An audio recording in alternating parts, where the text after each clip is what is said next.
Hello everyone, knowledge hub में आप सभी का स्वागत है। आज की इस वीडियो के अंदर हम बिजनेस लॉ के बारे में पढ़ेंगे। बिजनेस लॉ जो कि मैंने बताया था कि बीकॉम का एक सब्जेक्ट है, जिसके अंदर हम आज कॉन्ट्रैक्ट ऑफ एजेंसी के बारे में पढ़ेंगे। कॉन्ट्रैक्ट ऑफ एजेंसी होता क्या है, मीन्स जब हम ऐसी एजेंसी के साथ कॉन्ट्रैक्ट करते हैं, अनुबंध करते हैं, उससे क्या अभिप्राय है, एजेंसी में कौन एजेंट होता है और वो एजेंट कैसे बनता है, उसके क्रिएशन के बारे में हम आपको बताएंगे। तो पहले इसका मीनिंग और डेफिनेशन करते हैं। An agency is a contract by which one person accept to represent another and use his skill and labour to perform business related activities on behalf और द अदर पर्सन। की जो agency है वो क्या है, एक कॉन्ट्रैक्ट है, एक अनुबंध है, जिसके जिसके अंदर क्या है कि एक व्यक्ति कुछ निश्चित व्यावसायिक संबंधों में अपनी विवेक शक्ति से दूसरे का प्रतिनिधित्व करने का दायित्व स्वीकार करता है। मीन्स मान लीजिए एक पर्सन है, वो किसी दूसरे पर्सन को क्या करता है, एज ए एजेंट के रूप में उसको सिलेक्ट करता है, और जो वो एजेंट होता है वो अपने मीन्स जो भी उसके स्किल्स हैं, जो भी उसकी एफिशिएंसी है, वो सारा वो उस व्यक्ति को प्रॉफिट अर्न करने के लिए क्या कर देता है, यूज कर देता है। जैसे मान लीजिए ए बी दो पर्सन है। अब ए ने बी के साथ कॉन्ट्रैक्ट करना है, लेकिन ए क्या करता है, ए सी को अपॉइंट कर लेता है एज ए एजेंट। ठीक है, तो यहाँ पे कॉन्ट्रैक्ट किसके बीच में हो रहा है, सी और बी के बीच में हो रहा है। तो यहाँ पे जो सी है वो अपनी एफिशिएंसी का यूज करेगा, जो उसकी स्किल्स हैं उनका वो यूज करेगा एज ए एजेंट के रूप में। और वो किसके लिए करेगा, वो सारा कुछ ए के लिए करेगा। यहाँ पे सारी अथॉरिटी सी के पास आ जाती है, जो रिस्पॉन्सिबिलिटी बनती है वो सी के बनती है, क्योंकि एजेंट कौन है, सी है। बी से साथ कॉन्ट्रैक्ट कौन करेगा, सी करेगा। अकाउंटेबिलिटी किसकी होगी, सी की होगी। तो ये होती है आपका एजेंट होता है, यहाँ पे सी एजेंट है। ठीक है, और जिस भी मतलब कि जिस भी ऑर्गेनाइजेशन से या संस्था से उसे अपॉइंट किया गया है वो आपकी एजेंसी हो जाती है। ठीक है, तो एजेंसी में क्या है, एजेंसी किसी दूसरे पर्सन के लिए क्या करती है, किसी थर्ड पार्टी से कॉन्ट्रैक्ट करती है। यहाँ पे पूरी रिस्पॉन्सिबिलिटी अथॉरिटी किसकी बनती है, एजेंसी की बनती है। उसके बाद इसकी क्रिएशन आती है। क्रिएशन ऑफ एजेंसी कैसे होती है, फर्स्ट आता है बाय एक्सप्रेस एग्रीमेंट, मीन्स स्पष्ट ठहराव द्वारा। इसमें क्या है कि जो स्पष्ट ठहराव है, इसमें जो रिटन होता है और ओरली, रिटन और ओरली दोनों प्रकार से इसमें क्या किया जाता है, कॉन्ट्रैक्ट किया जाता है।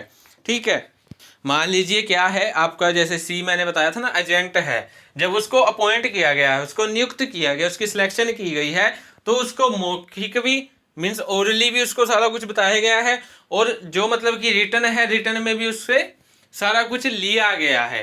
तो ऐसा जो ठहराव होता है, ऐसा जो कॉन्ट्रैक्ट होता है किसी एजेंट के साथ, वो आपका कौन सा होता है, बाय एक्सप्रेस एग्रीमेंट, मीन्स वो स्पष्ट द्वारा होता है। यहाँ पे एजेंसी का क्रिएशन किसके द्वारा हो रहा है, स्पष्ट ठहराव के द्वारा हो रहा है, मीन्स सारा कुछ स्पष्ट है। उन्होंने उससे लिखित भी जो इन्फॉर्मेशन लेनी थी वो भी ले ली, रिटर्न में भी ले ली इन्फॉर्मेशन, और ओरली भी उन्होंने क्या कर ली, सारी इन्फॉर्मेशन ले ली। उसके बाद आता है बाय इम्प्लाइड अथॉरिटी, गर्भित अधिकार द्वारा। ऊपर क्या था, स्पष्ट, स्पष्ट में क्या था, हमने लिखित और मौखिक दोनों ली हैं, इसमें हम नहीं लेते, इसलिए इसे गर्भित बोला गया है। ये ऊपर वाले से थोड़ा उल्टा है।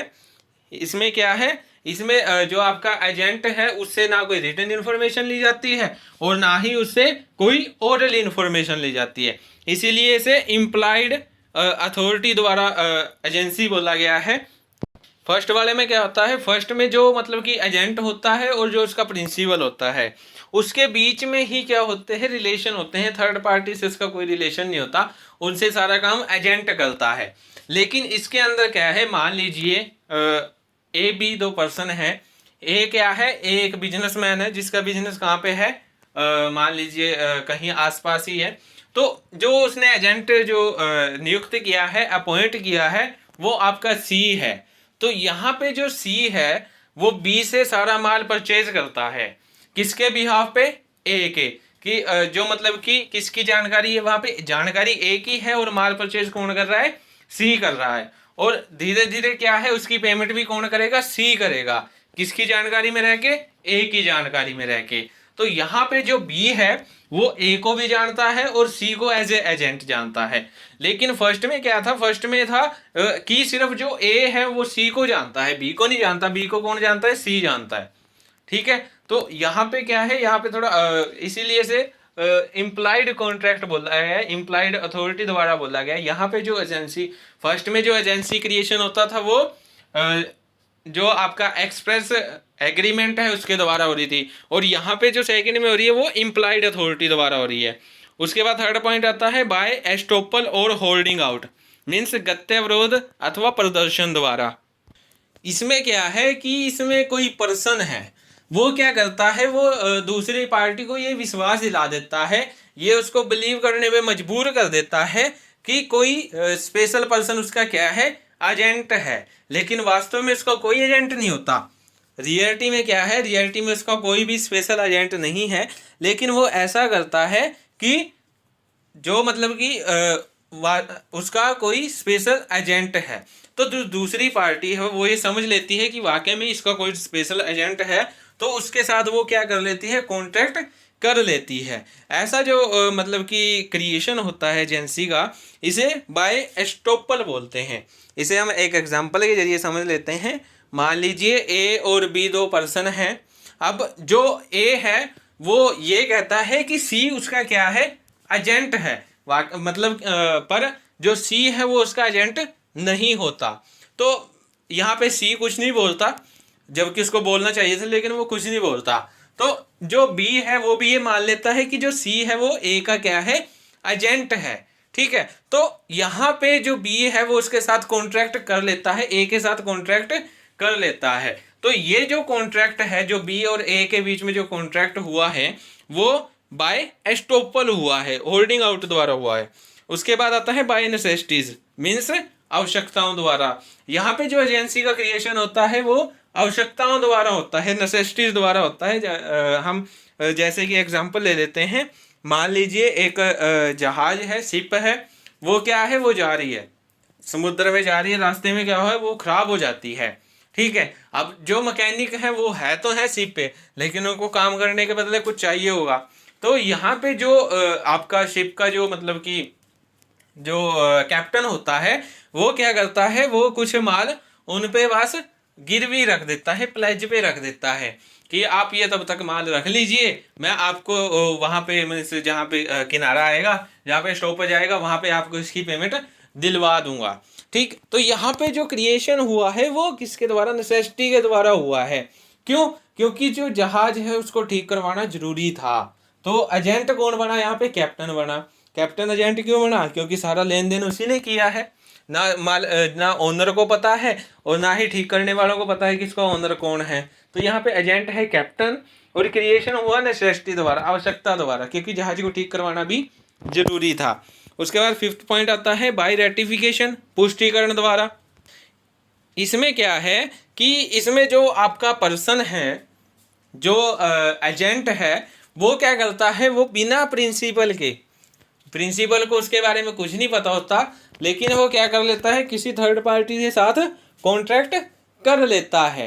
इसके यहाँ पे जो क्रिएशन होता है एजेंसी का वो बाय रेटिफिकेशन होता है, पुष्टिकरण के द्वारा होता है। मान लीजिए ए बी दो पर्सन हैं, और जो ए है उसने क्या है, जो मतलब कि जो ए है वो बी का क्या है, एजेंट है, और वो क्या करता है, वो बी की जानकारी के बिना सी को क्या कर देता है, पैसे उधार में दे देता है।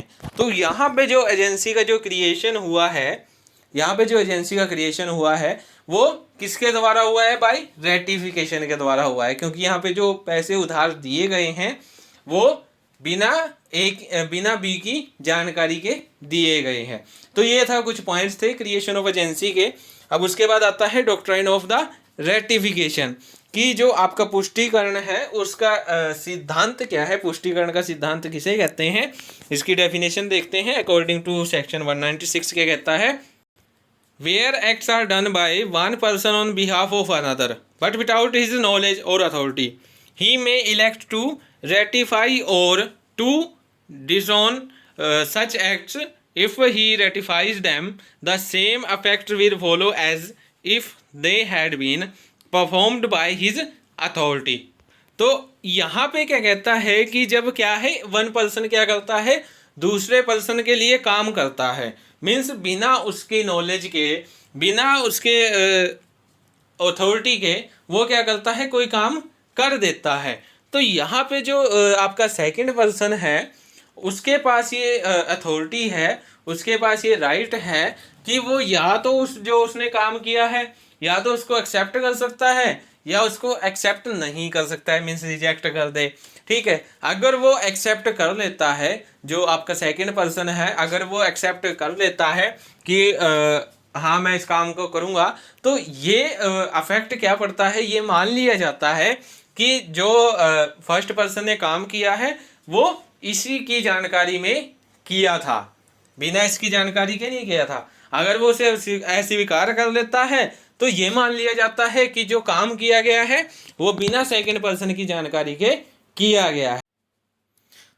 मान लीजिए आपके ए बी दो पर्सन हैं, यहाँ पे जो बी है वो क्या है, वो ए का एजेंट है। ठीक है, तो बी क्या करता है, बिना ए की जानकारी के सी को जो पैसे है वो उधार में दे देता है। तो यहाँ पे अगर सी से जो इंटरेस्ट है वो ए द्वारा क्या कर लिया जाता है, एक्सेप्ट कर लिया जाता है, मीन्स ए उसके ब्याज को अपने पास, इंटरेस्ट को रख लेता है, पैसे का जो इंटरेस्ट मिल रहा है वो उसके पास अपने पास रख लेता है।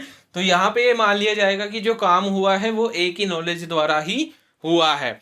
अगर वो रिजेक्ट कर देता है, मीन्स इंटरेस्ट लेने से मना कर देता है, जितने उसके पैसे है वो वापस ले लेता है, तो यहाँ पे ये माना जाएगा कि जो बी ने काम किया है वो बिना ए की नॉलेज के किया है। तो ये था आपका डॉक्ट्राइन ऑफ रेटिफिकेशन।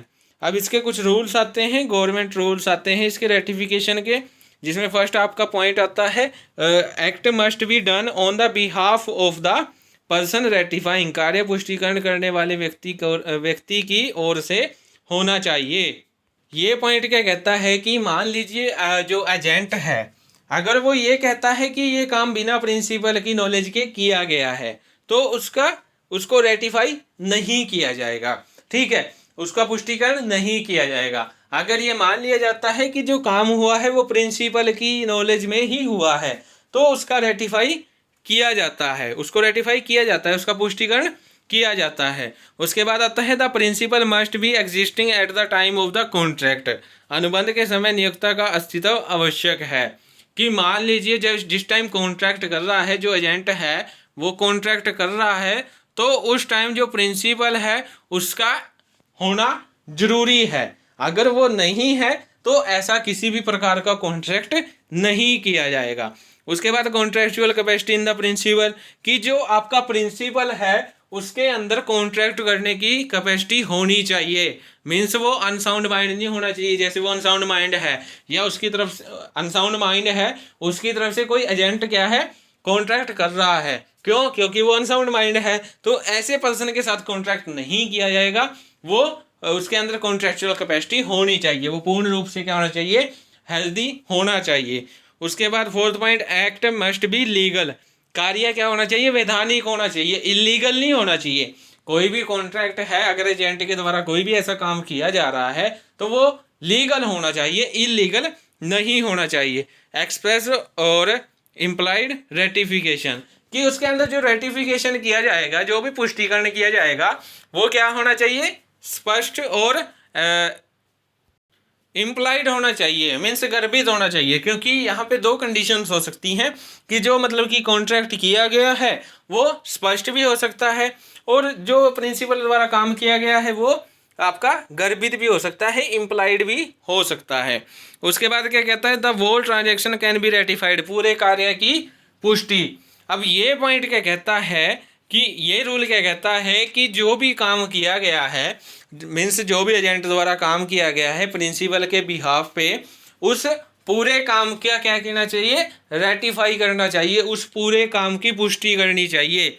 ठीक है, उसके बाद आता है knowledge of all material facts, सभी महत्वपूर्ण तथ्यों की जानकारी, कि जो मतलब कि आपका प्रिंसिपल है उसको क्या है, उसको जो भी फैक्ट्स हैं, जो भी तथ्य हैं उनके बारे में पूरी नॉलेज होनी चाहिए। अगर वो ये सिद्ध कर देता है, ये प्रूफ कर देता है कि उसको पूरी तरह से उसकी नॉलेज नहीं थी, तो जो भी मतलब की नॉलेज है वो क्या है, वो दोष मुक्त मानी जाएगी। मीन्स उसमें किसी भी प्रकार की गड़बड़ी नहीं मानी जाएगी। ठीक है। उसके बाद आता है रेटिफिकेशन विद रीजनेबल टाइम, निश्चित तथा उचित समय में पुष्टिकरण। कि प्रिंसिपल जो रेटिफाई करेगा, यदि उसका क्या है, उसका टाइम क्या है, फिक्स्ड है कि इस टाइम के अंदर अंदर क्या होना चाहिए, पुष्टिकरण होनी चाहिए, रेटिफाई होना चाहिए। अगर रेटिफाई नहीं होता है, अगर उसकी पुष्टि नहीं होती है, तो उसके बाद टाइम खत्म होने के बाद वो उसको रेटिफाई नहीं कर सकता। उसके बाद 9th पॉइंट आता है no damage to third party due to the ratification, पुष्टिकरण से किसी पक्ष को हानि न हो। कि जो आपका रेटिफिकेशन है, अगर उसके कारण किसी पक्ष को क्या हो रही है, किसी भी पार्टी को क्या हो रहा है, लॉस हो रहा है, तो वो आपका रेटिफाई क्या है, लीगल नहीं माना जाएगा। वो पूरी तरह से क्या माना जाएगा, इलीगल माना जाएगा। ठीक है। तो ये आपके कुछ रूल्स थे जो रेटिफिकेशन के लिए यूज होते हैं। कुछ वैधानिक नियम जिन्हें हम बोल देते हैं, पुष्टिकरण से संबंधित कुछ वैधानिक नियम हैं आपके। तो आज की जो वीडियो है उसके अंदर हम इतना ही करेंगे, जिसके अंदर हमने आपका एजेंसी का मीनिंग क्लियर किया है, एजेंसी की कैसे क्रिएशन की जाती है उसके बारे में हमने आपको बताया। उसके बाद डॉक्ट्रिन ऑफ द रेटिफिकेशन के बारे में हमने बताया।